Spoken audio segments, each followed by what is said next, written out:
अभी हमने बात किया कि किस प्रकार से ग्रेविटेशनल फोर्स और बुयांसी फोर्स की रिलेटिव वैल्यू होने पर बॉडी बिहेवियर शो करती है। हमने ये देखा कि यदि बुयांसी फोर्स की मैक्सिमम वैल्यू बड़ी होती है mg से, तो बॉडी अपना कुछ पोर्शन पानी से बाहर रखते हुए फ्लोट करती है। तीनों ही केस मैंने आपको बताया, अलग अलग केस अभी अच्छे से आपको समझाया।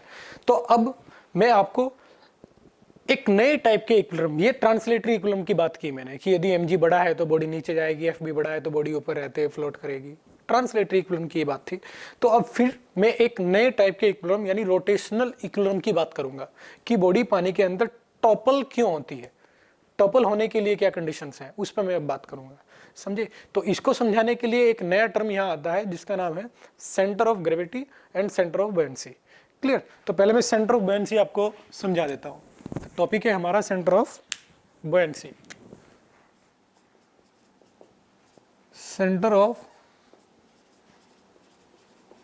बुयांसी ये क्या होता है, इसको समझाने के लिए मुझे एक फिगर बनाना पड़ेगा जिसमें एक बीकर में पानी फिल किया गया है। पानी फिल कर देते हैं। पानी लिया मैंने,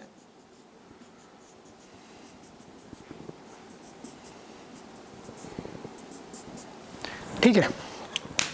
अब इसमें एक बॉडी रख देता हूं।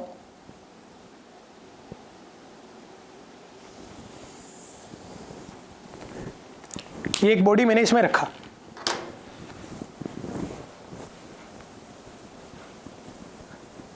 पानी मुझे यहां तो दिखाई नहीं देगा, यहां तो बॉडी है, उसको डिस्प्लेस कर दिया पानी को। तो इसके अंदर अब सेंटर ऑफ ग्रेविटी और सेंटर ऑफ बुयांसी क्या होते हैं। सेंटर ऑफ ग्रेविटी तो वही है जो आपको मैंने मैकेनिक्स में समझाया था, मतलब एक ऐसा पॉइंट जहां पूरा ग्रेविटेशनल फोर्स लगा हुआ माना जा सकता है, उसको हम सेंटर ऑफ ग्रेविटी कहते हैं। जहां कंप्लीटली फोर्स, ग्रेविटेशनल फोर्स को एग्जर्ट किए हुए माना जा सकता है, उसको हम क्या कहते हैं, ग्रेविटेशनल सेंटर। समझे बच्चों? और एक ऐसा पॉइंट जहां मैं कंप्लीट बुयांसी फोर्स लगा हुआ मान सकता हूं, जहां मैं कंप्लीट बुयांसी फोर्स लगा हुआ मान सकता हूं, FB। बॉडी के अंदर एक ऐसा पॉइंट जहां मैं बुयांसी फोर्स कंप्लीटली लगा हुआ मान सकता हूं, उसको हम कहते हैं सेंटर ऑफ बुयांसी। समझे? अब देखो कितना पोर्शन पानी के अंदर है। ये पोर्शन पानी के अंदर है, ये इतना पोर्शन पानी के अंदर है। तो इस पोर्शन पर लगने वाला पानी के द्वारा जो फोर्स है उसको इस पॉइंट पे माना जा सकता है, और पूरी बॉडी पर लगने वाला जो ग्रेविटेशनल फोर्स है वो यहां मान सकता हूं, सेंटर ऑफ मास पे।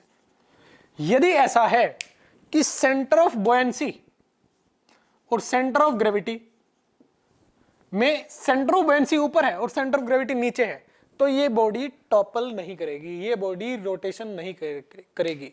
मैं ये कहूंगा कि ये रोटेशनल इक्विलिब्रियम है। क्लियर? तो लिख देता हूं यहां, if center of buoyancy is above the center of gravity, then body will be in rotational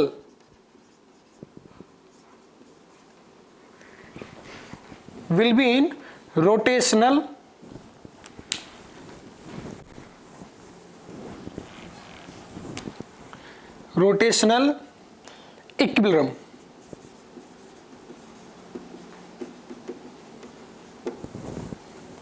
समझ में आई बच्चों बात? कौन से इक्विलिब्रियम में? Rotational equilibrium. और ये इक्विलिब्रियम भी कैसा, कितने टाइप के इक्विलिब्रियम होते हैं? Stable, unstable. ये इक्विलिब्रियम भी कैसा होगा? Stable equilibrium. ये भी आपको याद रखना है, इंपॉर्टेंट चीज है ये, स्टेबल इक्विलिब्रियम। ये स्टेबल इक्विलिब्रियम में होगा। और इस स्टेबल, ये स्टेबल क्यों लिखा मैंने अब आपको समझ में आएगा। दूसरी, इसकी दूसरी स्टेट क्या होगी, यदि मैं इसके अपोजिट केस आपको समझाता हूं कि सेंटर ऑफ ग्रेविटी को थोड़ा सा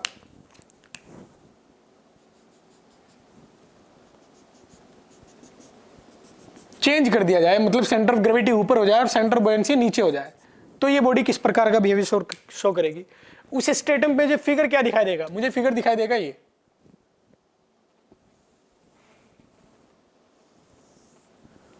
उस स्टेट का फिगर होगा ये, समझे।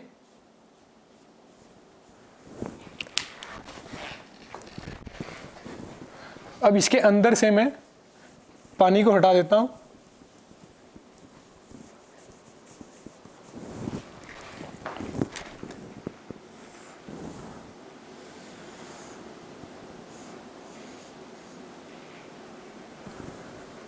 तब मुझे ये फिगर दिखाई देगा।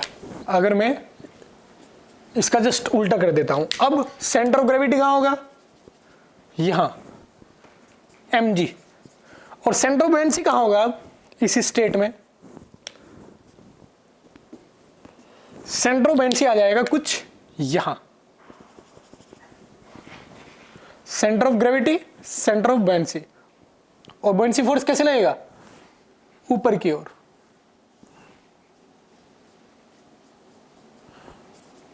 एफ बी इस पॉइंट पर और इस पॉइंट पर नीचे, क्लियर। ये भी अभी इक्विलिब्रियम में है, रोटेशनल इक्विलिब्रियम में, मतलब ये अमाउंट अगर मैं बराबर क्या देता हूं, ये इनकी ट्रांसलेटरी इक्विलिब्रियम की कहानी मैंने पीछे पढ़ी, जहां मैंने आपको इनकी सिंकिंग और फ्लोटिंग के बारे में समझे कंडीशन दिया। यहां मैं बात कर रहा हूं सिर्फ रोटेशनल इक्विलिब्रियम के बारे में। तो ये अमाउंट इक्वल है, एफ बी एम जी के बराबर है, एफ बी एम जी के बराबर है। मैं अमाउंट पे यहां डिस्कस नहीं कर रहा हूं, मैं रोटेशनल इक्विलिब्रियम पे डिस्कस कर रहा हूं। ये दोनों ही स्टेट रोटेशनल इक्विलिब्रियम की है, दोनों ही एक ही लाइन से गुजर रही है। देखो इन दोनों का ही फोर्स कैसे है, एक लाइन पर, कोई टॉर्क नहीं आएगा, समझे ना।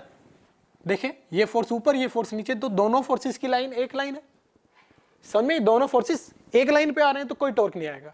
यहां भी दोनों फोर्सेस एक ही लाइन पे आ रहे हैं तो कोई टॉर्क नहीं आएगा, समझे। तो यहां भी मैं ये कह सकता हूं कि यदि पानी को आप कंप्लीटली स्टेबल कर दें, समझे ना, पानी क्या रहता है, फ्लोट करता रहता है, हिलता रहता है। तो अगर पानी को आप कंप्लीटली रोक दें, जो कि संभव नहीं है, तो ये रुका रहेगा, लेकिन पानी तो हिलता रहता है कंटिन्यूअसली। थोड़ा भी उसमें चेंजेस आएगा, बर्तन में थोड़े से भी वाइब्रेशन आएंगे, वो पानी में जाएंगे, समझे। तो थोड़ा सा भी अगर इसमें वाइब्रेशन हुआ तो ये पॉइंट इधर आ जाएगा, ये पॉइंट इधर आ जाएगा, और फिर क्या हो जाएगा, बॉडी ऐसे टॉपल कर जाएगी, जो कि रियलिटी में ऐसा होता है। अगर ये शेप आप पानी में रखोगे ऐसे, तो ये कैसे हो जाएगी, इस प्रकार से। ये जो मैंने स्टीप वाली शेप बताया, ये नुकीली वाली शेप, ये ऊपर चली जाएगी अगर आप ऐसा छोड़ोगे। क्यों जाएगी, क्योंकि सेंटर ऑफ ग्रेविटी नीचे है, ऊपर है, और centre of buoyancy, centre of gravity ऊपर है और सेंटर ऑफ बुओयेंसी नीचे है। सेंटर ऑफ बुओयेंसी ऊपर की ओर लगता है, सेंटर ऑफ ग्रेविटी नीचे की ओर लगता है। तो जैसे भी ये थोड़ा सा डिस्टर्ब करेगा तो ये पॉइंट यहां निकल जाएगा, ये पॉइंट इधर चला जाएगा, तो ये बॉडी कुछ इस प्रकार से घूम जाएगी, समझे। क्योंकि सेंटर ऑफ ग्रेविटी नीचे खींचेगा, ये पॉइंट ऊपर जाएगा, तो ये ऐसे टॉपल हो जाएगी, और फिर फिगर क्या बनेगा ये। तो हम इस स्टेट को कहेंगे कि इस स्टेट में क्या है, अनस्टेबल रोटेटरी इक्विलिब्रियम। ये अनस्टेबल रोटेटरी इक्विलिब्रियम है। इस स्टेट में कभी भी बॉडी रुक नहीं पाएगी, एकदम से टॉपल कर जाएगी पानी के अंदर, कभी नहीं रुक सकती है, टॉपल कर जाएगी, समझे। क्योंकि पानी हिलता रहता है, स्टेबल नहीं होता है, पानी हिलता रहता है। तो ये डेफिनेटली पॉइंट इसकी लाइन से बाहर निकलेगा। थोड़ा सा भी अगर 1 डिग्री एंगल भी ये बाहर निकला इसकी लाइन से, तो ये कंप्लीटली टॉपल हो जाएगी। इसमें हम कहेंगे कि यदि सेंटर ऑफ ग्रेविटी ऊपर होती है और सेंटर ऑफ बुओयेंसी नीचे होता है, तो बॉडी कभी भी पानी के अंदर विदाउट टॉपलिंग के नहीं रह सकती है, टॉपल हो जाएगी। तो यहां लिखेंगे no toppling inside water, no toppling, rotation नहीं होगा इसमें, समझे ना। और यहां टॉपलिंग हो जाएगी, टॉपल कर जाएगी इस प्रकार से, बॉडी रोटेट कर जाएगी, समझे। Now we will talk about most interesting points regarding buoyancy force. कुछ पॉइंट बॉयंसी फोर्स में ऐसे होते हैं कि यदि उनको इग्नोर कर दिया जाए तो आप अच्छे क्वेश्चन नहीं लगा पाएंगे। तो इसलिए बॉयंसी फोर्स को अच्छे से समझना बहुत ज्यादा जरूरी है। Important points on buoyancy force.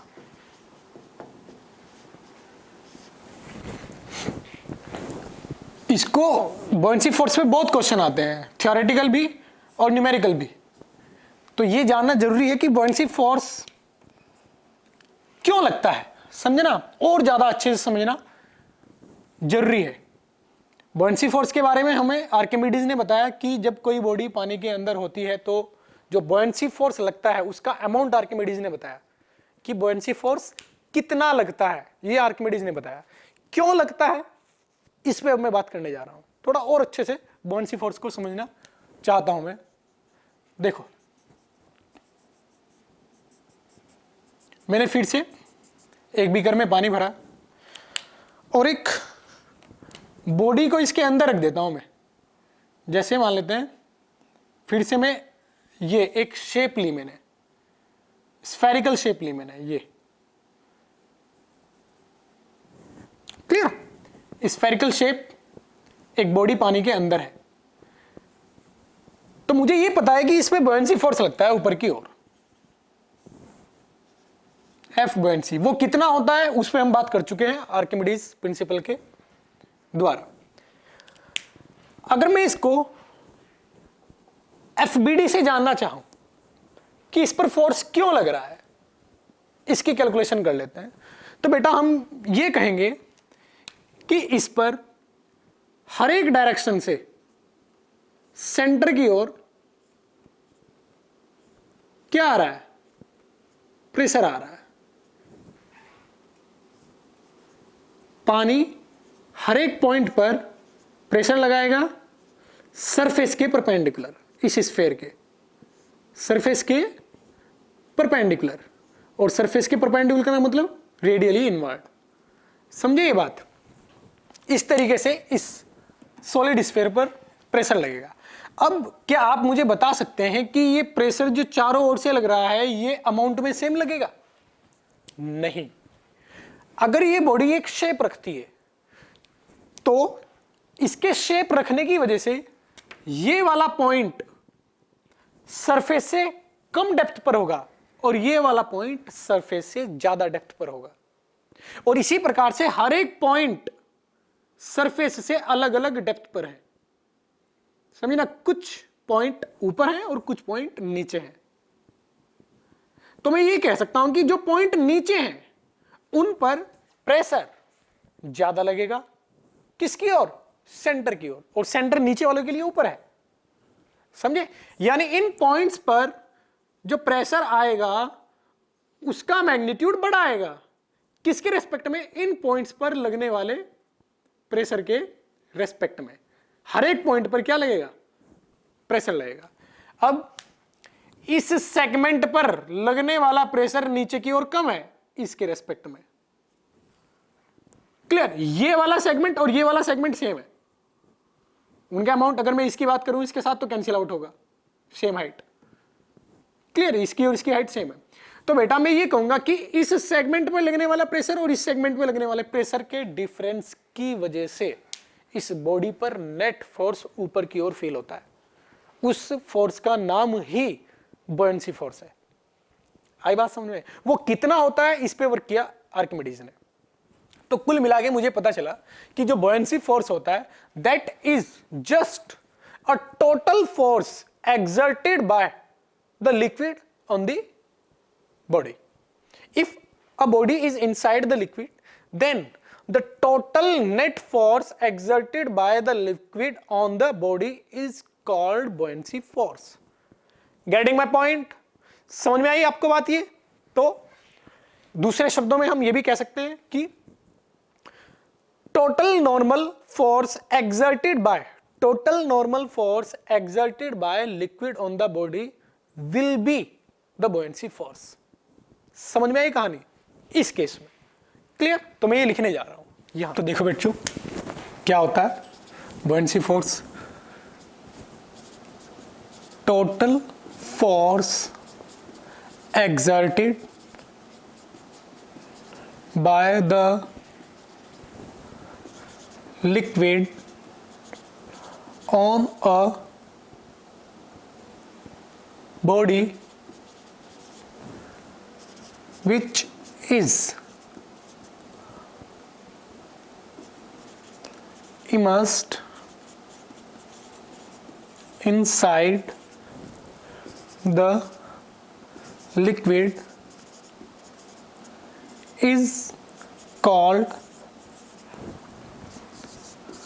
buoyancy force। ये मैंने अभी बोला कि पानी बॉडी पर जो टोटल फोर्स एक्सर्ट करता है वही एक्चुअल में बुओयेंसी फोर्स होता है। अब इसमें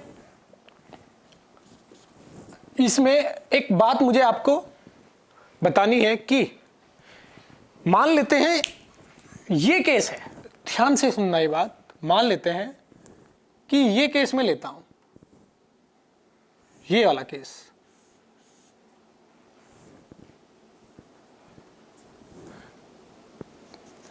वही सेम पानी फिल किया मैंने, इस बार मैंने सिलेंडर लिया और सिलेंडर का जो फ्लैट बॉटम है वो कंप्लीटली टच कर दिया है बर्तन के बेस से।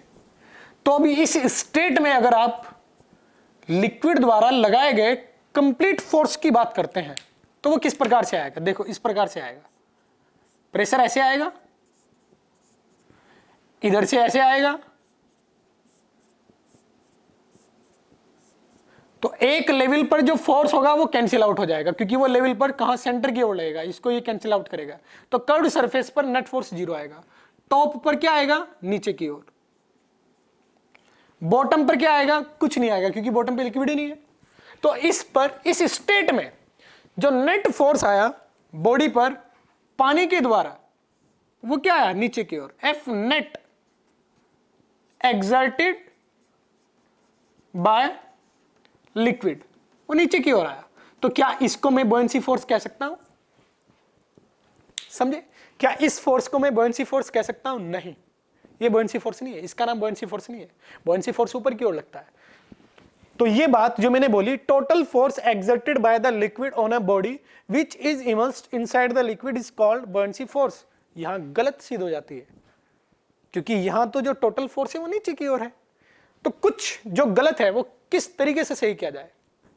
ऐसे मुझे बोलना चाहिए, immersed part should have everywhere water, water will be around the immersed portion of the body. ये मुझे यहां लिखना चाहिए, provided that the liquid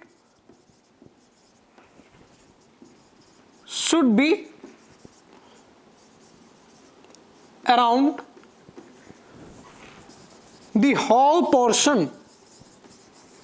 of the whole portion, the whole immersed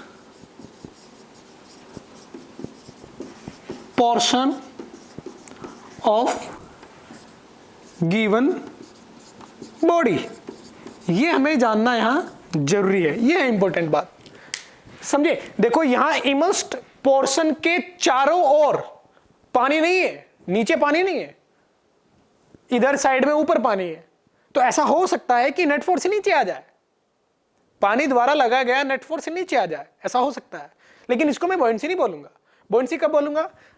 कि जो इमर्स्ड पोर्शन है, इमर्स्ड पोर्शन के चारों ओर पानी होना चाहिए। ऐसा संभव है कि आप इसको निकाल दो, इसका कुछ पोर्शन ऊपर रखो, लेकिन जो इमर्स्ड होगा नीचे उसके तो चारों ओर पानी होगा। देखो क्या बोला मैंने कि अगर मैं ये केस कहता हूं आपको कि पानी ऐसे है, अब की बार मैंने सिलेंडर इस प्रकार से लिया, इमर्स्ड पोर्शन कौन सा हुआ? ये वाला इमर्स्ड पोर्शन हुआ।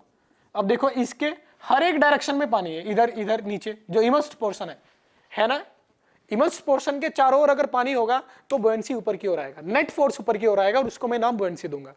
समझ में आई बात?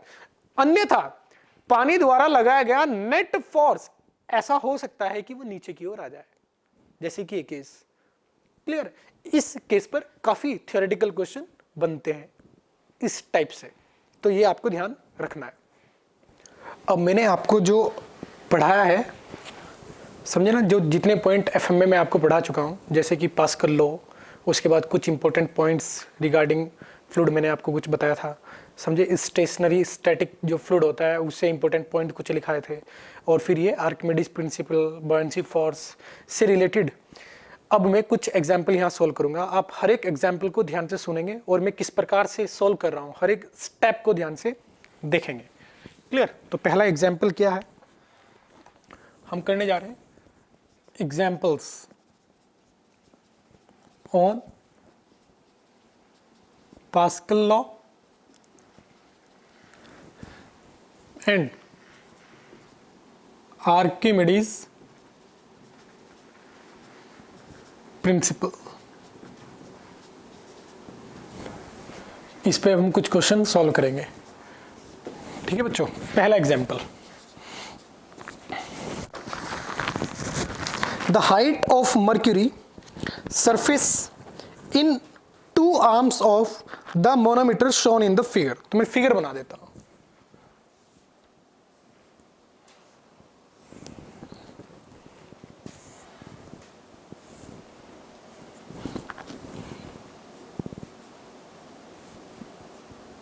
ये देखो, ऐसा कुछ क्वेश्चन में फिगर दिया गया है।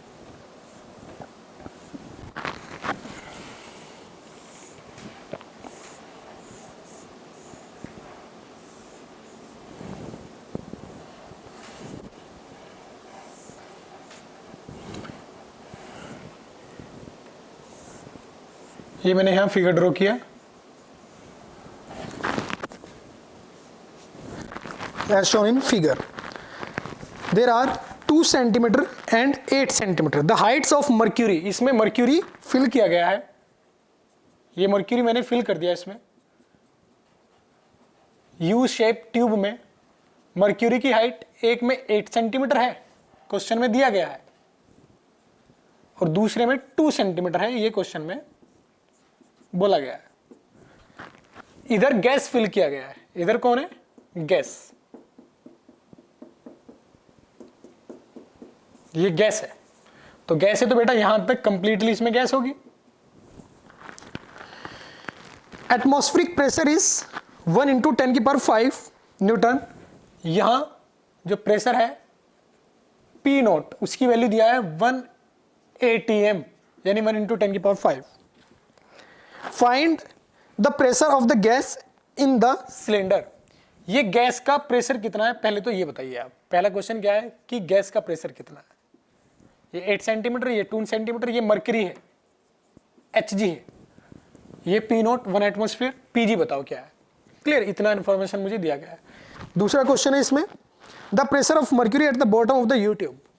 यहां जो प्रेशर है वो बताना है आपको, इस पॉइंट पर मर्क्यूरी का जो प्रेशर है। तो मैं यहां पॉइंट को नाम दे देता हूं A पॉइंट। तो मुझे पॉइंट A पर जो प्रेशर है ये भी मुझे बताना है। सेकंड क्वेश्चन ये है। तो पहले मैं गैस के प्रेशर की बात कर लेता हूं। देखो, गैस में जो भी प्रेशर होगा वो मुझे यहां फील होगा। गैस यहां प्रेशर लगाएगी, हाँ या ना, क्योंकि यहां तक गैस है। तो अगर Pg है तो यहां क्या लगेगा मुझे? Pg। अब ये पॉइंट लिक्विड से जुड़ा हुआ है, फ्लूइड से। अगर मैं इसके सेम लेवल पे जाऊं तो यहां, तो जो प्रेशर यहां होगा वही प्रेशर यहां होगा, हाँ या ना, क्योंकि सेम लेवल पर एक फ्लूइड में प्रेशर सेम होता है। इंपॉर्टेंट नोट याद करें, रुके हुए फ्लूइड में एक लेवल पर प्रेशर हमेशा सेम होता है। तो बेटा यहां प्रेशर अगर Pg है तो यहां भी प्रेशर क्या आएगा? Pg आएगा इस पॉइंट पर। और प्रेशर हमेशा क्या होता है? पॉइंट पर। अब आप इसकी डायरेक्शन देखने लगेंगे, लोग बहुत कंफ्यूज होते हैं इसकी डायरेक्शन में कि यहां सर ने क्या दिखाया हुआ है, गैस का प्रेशर नीचे की ओर। इस पॉइंट पर बेटा मर्क्यूरी की वजह से प्रेशर ऊपर की ओर है और वो एग्जैक्टली Pg के बराबर है, तभी तो ये पॉइंट रुका हुआ है। तो नीचे जो प्रेशर है वो मर्क्यूरी की वजह से है, ऊपर जो प्रेशर है वो गैस की वजह से है, समझे। और वो दोनों बराबर हैं, तभी तो ये लेवल रुका हुआ है, अन्यथा ये लेवल ऊपर नीचे जाता। तो मैं ये कहूंगा कि इस पॉइंट पर प्रेशर बिल्कुल किसके बराबर आएगा? जो इस पॉइंट पर प्रेशर है, और वो क्या है? पीजी, तो यहां प्रेशर आएगा, मुझे पता चला पीजी, समझे, इस पॉइंट पर प्रेशर आएगा पीजी। तो अब इस पॉइंट पर जो प्रेशर आएगा वो इस हाइट की वजह से कैसे निकालूंगा मैं, समझना, यहां प्रेशर जो मेंटेन्ड है वो किसकी वजह से, इस हाइट की वजह से, अन्यथा ये गैस इस प्रेशर को, इस वाले सेगमेंट को नीचे दबाएगा और ये सेगमेंट ऊपर चला जाता। अब ये सेगमेंट ऊपर तो नहीं जाएगा, क्यों नहीं जाएगा, क्योंकि हाइट है इसके ऊपर। तो इस हाइट ने जो इसको प्रेशर दिया, उस प्रेशर को कौन रोके हुए है, नीचे से आने वाला पीजी वाला प्रेशर, समझे ना, गैस का प्रेशर। तो इस पॉइंट पर जो गैस की वजह से प्रेशर पहुंचा, यहां से मैंने इसको दबाया और ये प्रेशर ऐसे ट्रांसफर होकर यहां ऊपर की ओर लगा। अब ऊपर की ओर प्रेशर कौन रोक रहा है, ये हाइट। तो एक तो मैंने नीचे की ओर से प्रेशर निकाला, अब इस पर ऊपर की वजह से आने वाले प्रेशर को मैं इक्वेट कर देता हूं। ऊपर की वजह से कितना आएगा, रो ऑफ मरकरी जी, और ये हाइट कितना बचेगा 6 centimetre plus P naught, atmospheric pressure भी है यहां, समझे ना, पी नोट। तो ये पीजी आएगा मेरे पास। तो कितना है, रो जी। मरकरी की डेंसिटी हमें क्वेश्चन में नहीं दिया गया है,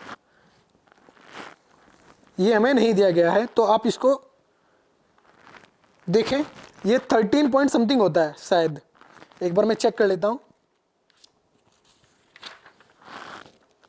13.6 सीसी, समझे ना, या ग्राम पर मीटर क्यूब इंटू 10 की पावर -3 किलोग्राम पर मीटर क्यूब, जी इंटू 10, 6 इंटू 10 की पावर -2 प्लस पी 1 इंटू 10 की पावर 5। ये एसआई में सारी वैल्यू मैंने पुट किया, यहां से आप आंसर कैलकुलेट कर सकते हो।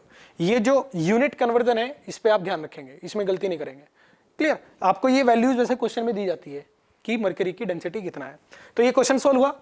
अब इसके बाद मैं करता हूं पॉइंट ए पर प्रेशर कितना है, यानी यहां प्रेशर कितना है, यहां प्रेशर कितना होगा इस कंप्लीट हाइट की वजह से, समझे ना, कंप्लीट हाइट की वजह से प्रेशर, यानी पॉइंट ए पर प्रेशर, पॉइंट ए पर प्रेशर आएगा rho of mercury g 8 centimetre plus P note.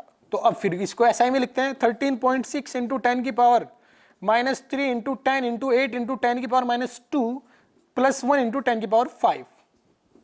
ये पॉइंट ए पर प्रेशर आएगा। इस प्रकार से आप इसको सॉल्व करेंगे। नेक्स्ट एग्जाम्पल अब मैं करने जा रहा हूं, एग्जाम्पल 2। ये क्या बोलता है, example 2, the area of cross section of the wide tube shown in the figure. ये पास्कल लॉ पे आपको क्वेश्चन दिया गया है। मैंने आपको बताया था कि एक और में एरिया छोटा रखता हूं और दूसरी ओर एरिया में थोड़ा बड़ा रख लेता हूं, जिससे कि मुझे अब फोर्स में यील्ड मिल जाती है। मैं 10 किलोग्राम से 1000, 10,000, 1,00,000 किलोग्राम मास भी उठा सकता हूं, अगर मैं इन दो एरिया को रिलेटिवली सेट कर दूं उसी के अकॉर्डिंग, समझे। तो देखो उसी पे क्वेश्चन फ्रेम किया गया है। The area of cross section of a wider tube shown in figure is 900 centimeter square. If the ball standing on the piston weighs 45 kilogram, find the difference in the levels of water in the two tubes. Okay, देखो यहां ये एक piston है,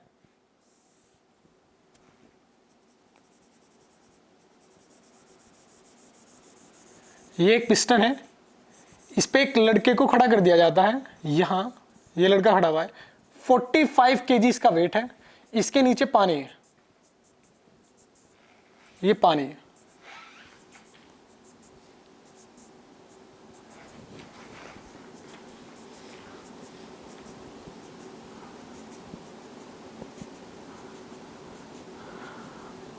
उन्होंने बोला है कि ये 45 केजी ये मासलेस पिस्टन है। अगर लड़का इस मासलेस पिस्टन पर जिसका मास 45 केजी है खड़ा हो जाता है तो यहां पानी कितना ऊपर तक चला जाएगा, ये क्वेश्चन है,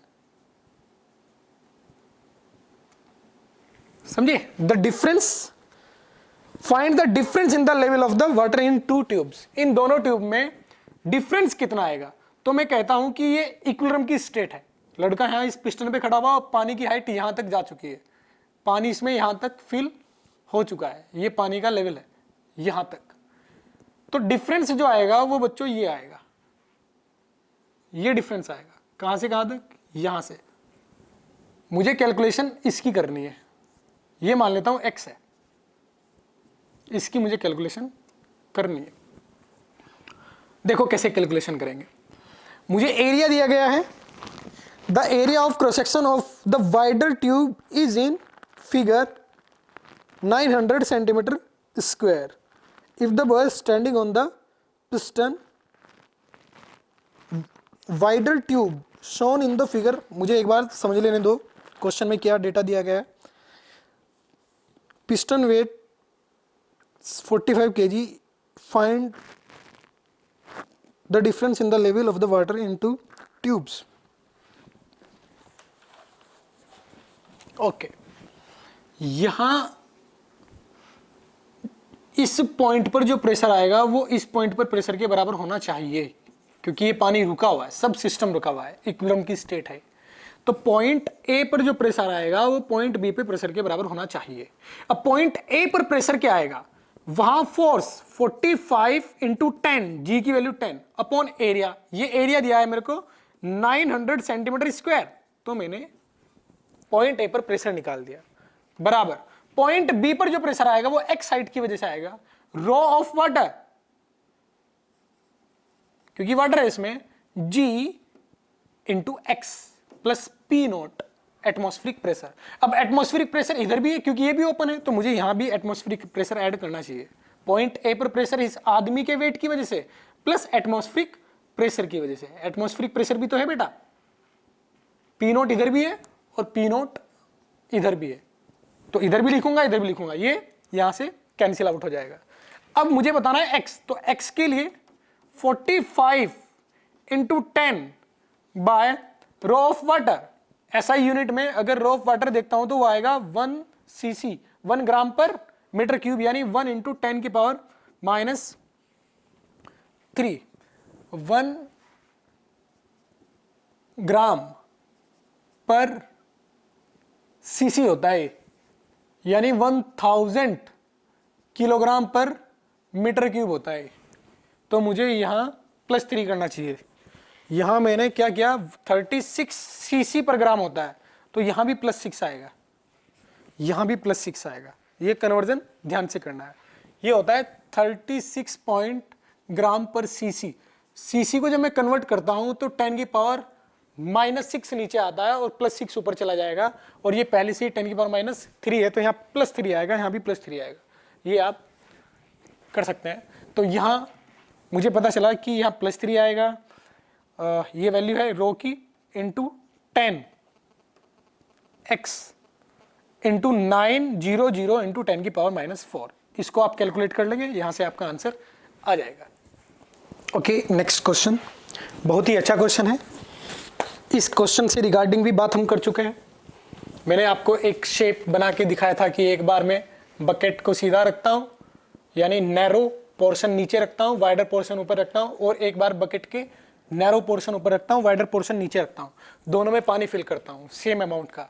तो उसमें किस प्रकार से क्वेश्चन पूछा जाता है और किस प्रकार से आंसर दिया जाता है, ये मैंने आपको बताया था लास्ट लेक्चर में। अब उसी से रिलेटेड मैं एक क्वेश्चन आपको देने जा रहा हूं। बड़ा अच्छा क्वेश्चन है। देखो, उन्होंने इस शेप का एक बर्तन लिया,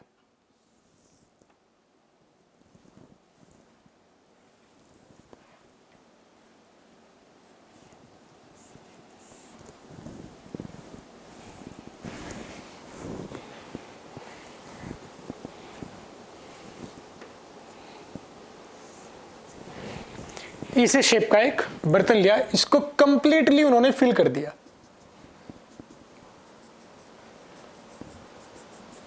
पानी भर दिया इसमें।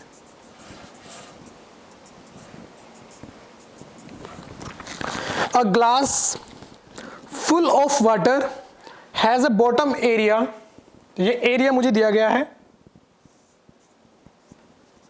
20 centimetre square, top of area 20 centimetre square. इसका एरिया भी मुझे पता है कितना है, 20 centimetre square. Height 20 centimetre and volume ½ litre. ये हाइट कितनी है, 20 सेंटीमीटर।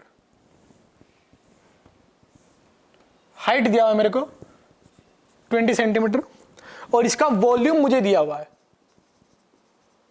½ लीटर, 0.5 लीटर, ये दिया हुआ है 1/2। लेटर। पहला क्वेश्चन इसमें किया है, find the force exerted by the water on the bottom. ये ए बी सी डी, मुझे बताना है force exerted by water on A B. पहला क्वेश्चन ये है, फर्स्ट क्वेश्चन। देखो इस बॉटम पर ऐसे प्रेशर लगेगा, ए बी सरफेस के परपेंडिकुलर, प्रेशर हमेशा सरफेस के परपेंडिकुलर लगता है। क्या आप इस प्रेशर की कैलकुलेशन कर सकते हैं? ये प्रेशर इस पूरे एरिया ए बी पे लग रहा है और ये एरिया ए बी वाटर की हाइट कितनी रखता है? ये जस्ट पॉइंट सी ए के ऊपर है, सिमेट्रिक फिगर है। डी पॉइंट जस्ट बी के ऊपर है। तो मैं ये कहूंगा कि यहां से लेके यहां तक, ए से लेके बी तक जो प्रेशर है वो प्रेशर आएगा रो जी 20 इंटू 10 की पावर -2। रो क्या है? लिक्विड की डेंसिटी, जी क्या है? Gravitational acceleration. तो ये आएगा प्रेशर इंटू एरिया, एरिया ये दिया हुआ है। तो ये क्वेश्चन तो आसान था, समझना। इस सरफेस पर प्रेशर पूरी हाइट की वजह से आएगा क्योंकि इस सरफेस पर हाइट कांस्टेंट है। आई बात समझ में? कितनी है वो? 20 सेंटीमीटर, क्योंकि ए के जस्ट ऊपर सी है, बी के जस्ट ऊपर डी है। तो इसको सोल्व करना बड़ा आसान हो जाता है। Rho of this liquid, water है तो ये water, g into height 20 into 10 की पावर -2। रो लिख देंगे आप 1000 SI यूनिट में, जी 10 इंटू ये आया प्रेशर, एरिया, एरिया कितना है? 20 सेंटीमीटर स्क्वायर -4 मीटर स्क्वायर। तो ये पहले वाले क्वेश्चन का आंसर आ चुका है। आई बात समझ में? अब बात करते हैं हम दूसरे क्वेश्चन की, जो ज्यादा इंटरेस्टिंग क्वेश्चन है, क्वेश्चन नंबर बी, इसी का दूसरा पोर्शन। वो क्या है कि मुझे फोर्स बताना है। एक बार मैं रीड कर देता हूं। Considering the equilibrium of water, find the resultant force exerted by the side of the glass. Find the resultant force exerted by the side of the glass, side of glass on water. इसकी मुझे calculation करनी है। Water पर इस बर्तन की दीवारों ने, जो साइड वाली दीवारें हैं, उसने कितना फोर्स लगाया, ये मुझे कैलकुलेट करना है। ये बड़ा अच्छा क्वेश्चन है।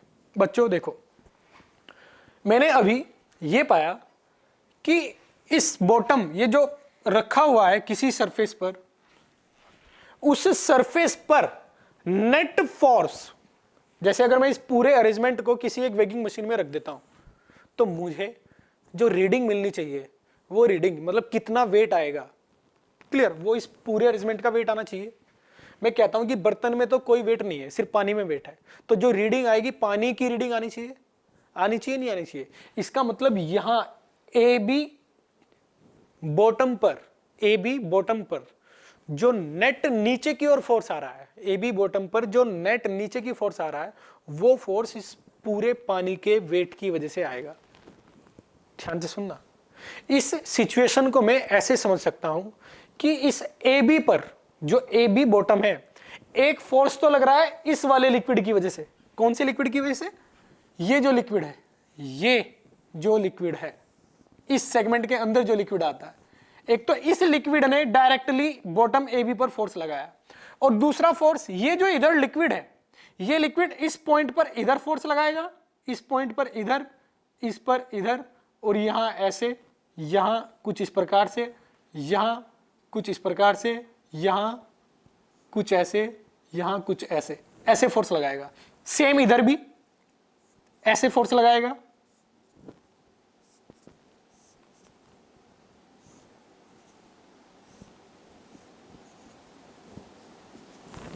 क्लियर? जरा सोचो कि आप अगर इस पॉइंट और इस पॉइंट को कंसीडर करते हो, तो इस पॉइंट और इस पॉइंट पर जो फोर्स लगेगा वो एकदम इक्वल आएगा। ये सेम लेवल पे फोर्स पॉइंट मान लेता हूं मैं, समझे ना? जो प्रेशर आएगा वो कैसे आएगा? ऐसे, और इक्वल आएगा, क्योंकि सिमेट्रिक फिगर है। एक ऐसे आएगा, एक ऐसे, डायरेक्शन अपोजिट होगी, अमाउंट सेम आएगा। अब इसका मैग्नीट्यूड एक इधर ले लेते हैं, एक इधर कंपोनेंट, इसका एक कंपोनेंट इधर ले लेते हैं, एक इधर ले लेते हैं। इस फोर्स का एक कंपोनेंट इधर ले लेते हैं और एक नीचे ले लेते हैं। इसका एक कंपोनेंट इधर ले लेते हैं, इधर ले लेते हैं। कंपोनेंट ले सकते हैं ना फोर्स के। अब ये कंपोनेंट फोर्स का इसको कैंसिल आउट कर देगा, हाँ या ना। अब पानी इस पॉइंट पर नीचे फोर्स लगा रहा है, इस पॉइंट पर नीचे लगा रहा है। मैं ये कहूंगा कि ये जो पानी है, ये वाला, इस सेगमेंट से बचा हुआ पानी, इधर वाला और इधर वाला जो पानी है, वो इस पॉइंट पर नेट फोर्स नीचे लगा रहा है, इस पॉइंट पर नेट फोर्स नीचे लगा रहा है, क्योंकि ये वाले फोर्स तो कैंसिल आउट हो जाएंगे। तो पानी ने बर्तन की दीवारों पर फोर्स इस पॉइंट से नीचे, यानी इस आधे फिगर से नीचे, नीचे की ओर ही लगाया हमेशा, क्योंकि हमेशा एक कंपोनेंट नीचे आएगा, एक इधर आएगा, और ये कंपोनेंट कैंसिल आउट हो जाएंगे। तो अगर मैं नीचे वाले पोर्शन की बात करता हूं, तो इस पानी ने नीचे फोर्स लगाया इन दीवारों पर। अब इसकी बात कर लेते हैं आधे पोर्शन से ऊपर। अब क्या आएगा, एक कंपोनेंट ऊपर, एक इधर, एक इधर, एक इधर, सेम एक कंपोनेंट इधर, एक इधर। तो ये कैंसिल आउट इसको करेगा, ये कैंसिल आउट इसको करेगा, लेकिन इनका सभी का रिजल्टेंट क्या आएगा, कुछ ऊपर आएगा। तो आधे पोर्शन से ऊपर जो पानी है वो ऊपर की ओर फोर्स लगाएगा, और आधे पोर्शन के नीचे जो पानी है दीवारों पर, वो नीचे की ओर फोर्स लगाएगा। तो ये दीवार नेट फोर्स ऊपर फील करेंगी या नीचे? पानी की वजह से दीवारों पर नेट फोर्स ऊपर आएगा, नीचे आएगा। देखो दोनों ही डायरेक्शन में फोर्स लग रहा है पानी की वजह से। बड़ा कौन होगा, नीचे वाला या ऊपर वाला? नीचे वाला बड़ा होगा, क्योंकि नीचे प्रेशर ज्यादा होता है, वो ज्यादा डेप्थ पे है। तो इसका मतलब है कि पानी द्वारा दीवारों पर नेट फोर्स नीचे लगेगा। आई बात समझ में? और दीवारें बॉटम से अटैच हैं, तो इसका मतलब बॉटम पर नेट फोर्स एक तो पानी के इस सेगमेंट की वजह से आएगा, और एक दीवारों की वजह से आएगा। समझ में आई बात? इस बॉटम पर नेट फोर्स जो आएगा वो एक तो डायरेक्टली पानी की वजह से आएगा, और एक दीवारों की वजह से आएगा। तो मैं यहां ऐसा लिख सकता हूं कि F net on A B bottom वो कितना आएगा, F due to water plus F due to curved wall, जो तिरछी दीवारें हैं उनकी वजह से। अब मैं जानता हूं कि नेट फोर्स इस बॉटम पर कितना आएगा, पूरे पानी के वेट के बराबर आएगा, क्योंकि जब मैं इस पूरे अरेंजमेंट को वेगिंग मशीन में रखूंगा तो वो पूरा पानी का वेट दर्शाएगा। और वेगिंग मशीन पे कौन कांटेक्ट में है, बॉटम, ए बी कांटेक्ट में है। आई बात समझ में? तो अगर वेगिंग मशीन रीडिंग मेरे को कंप्लीट अरेंजमेंट का वेट दे रही है, तो इसका मतलब यह है कि ए बी को नीचे की ओर फोर्स नेट फील हो रहा है पूरे की वेट के बराबर। और पूरे का वेट क्या आएगा, वॉल्यूम दिया गया है मुझे, वॉल्यूम ऑफ कंप्लीट अरेंजमेंट जो दिया गया है, into rho of water mass into g. ये आएगा नेट फोर्स बॉटम एपी पर नीचे की ओर लगने वाला। और ये क्या है, फोर्स ड्यू टू वाटर, वो कैलकुलेट कर दिया मैंने। वाटर की वजह से बॉटम पे फोर्स कितना है, ये तो कैलकुलेट कर चुका हूं मैं, A B due to water, ये यहां से कैलकुलेट कर चुके हैं। प्लस अब देखो ये क्या बचा इस इक्वेशन में, due to curved wall, force due to curved wall, A B पर force due to curved wall. अब इसको इधर लेके आते हैं, we complete into rho W into g minus F A B water. ये दोनों ही मुझे पता है, ये मैं कैलकुलेट कर चुका हूं इधर, और इसमें हर चीज मैं जानता हूं। कंप्लीट पानी का वॉल्यूम मुझे दिया हुआ है, रो डब्ल्यू में जानता हूं, जी में जानता हूं। इधर क्या आया, एफ बॉटम ए बी पर force due to curved wall. जो दीवारें हैं, दीवारों पर पानी ने कितना फोर्स लगाया वो है ये, समझे? देखो दोबारा फिर बोल रहा हूं, ये क्या है, बॉटम ए बी पर ये जो दीवारें हैं, दीवारों ने बॉटम ए बी पर कितना फोर्स लगाया, वो कितना होगा, जितना पानी ने दीवारों पर नीचे की ओर लगाया था। पानी दीवारों को नीचे की ओर पुश करेंगी, और दीवारें किससे जुड़ी हुई हैं, बॉटम से, तो वो बॉटम को नीचे की ओर पुश करेगी। कितने फोर्स से, एग्जैक्टली उतने फोर्स से जितना फोर्स पानी ने दीवारों पर नीचे की ओर लगाया। समझ में आई बात? तो ये जो टर्म है, ये क्या है, ये टर्म जो इधर आ रहा है, net force exerted by the water on curved wall. तो इसको मैं ऐसे भी लिख सकता हूं, net force exerted by water on curved wall, क्योंकि ये फोर्स ही वो फोर्स है जो दीवारें बॉटम पर लगाएंगी। समझ में आई बात? तो ये मैं यहां से कैलकुलेट कर पाऊंगा। मुझे बताना क्या था? मुझे बताना था कि दीवारें पानी पर कितना फोर्स लगा रही है। यदि मैं ये जानता हूं कि पानी दीवार पर कितना फोर्स लगा रहा है, तो मैं ये नहीं बता सकता हूं कि दीवारें पानी पर कितना फोर्स लगा रही हैं। Newton's third law, every action has equal and opposite reaction. तो जितना पानी दीवार पर नेट फोर्स लगा रहा है, उतना ही दीवार पानी पर नेट फोर्स लगा रही है। तो ये तरीका स्मार्ट वे है इस क्वेश्चन को करने का। इसमें मैंने कहीं भी इंटीग्रेशन नहीं किया है।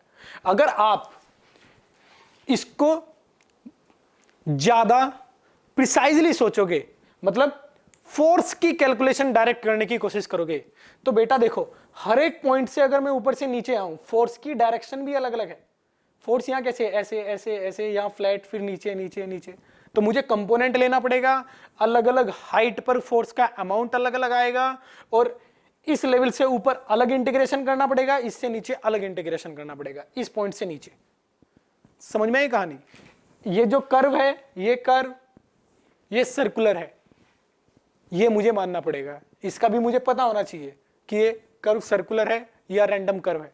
तब मैं जाके डायरेक्टली, अगर मुझे क्या कैलकुलेट करना था कि दीवार पानी पर कितना फोर्स लगा रही है, या ये पानी कर्व्ड दीवारों पर कितना फोर्स लगा रहा है, अगर आप डायरेक्टली इस फोर्स की कैलकुलेशन करना चाहोगे तो ये बहुत मुश्किल होगा। आपको बहुत चीजों की जरूरत होनी पड़ेगी, इसमें इंटीग्रेशन करना पड़ेगा, क्योंकि देखो डायरेक्शन ऊपर अलग है, नीचे अलग है। पहले कंपोनेंट लेना पड़ेगा किसी एक हाइट पे dx मोटाई का एलिमेंट मान के पानी के लेवल में, फिर आपको क्या करना पड़ेगा, एक df फोर्स का कंपोनेंट लेना पड़ेगा, फिर उस df फोर्स को कैलकुलेट करना पड़ेगा डिफरेंट डिफरेंट वेरिएबल में, उसमें इंटीग्रेशन करना पड़ेगा। तो वो बहुत ज्यादा टिपिकल तरीका है, उससे अच्छा तरीका ये है। तो आपको ये चीज अगर समझ में ना आए तो दोबारा वीडियो को दोबारा चला कर देखें, समझे ना? ये क्वेश्चन बहुत अच्छा क्वेश्चन है। क्लियर?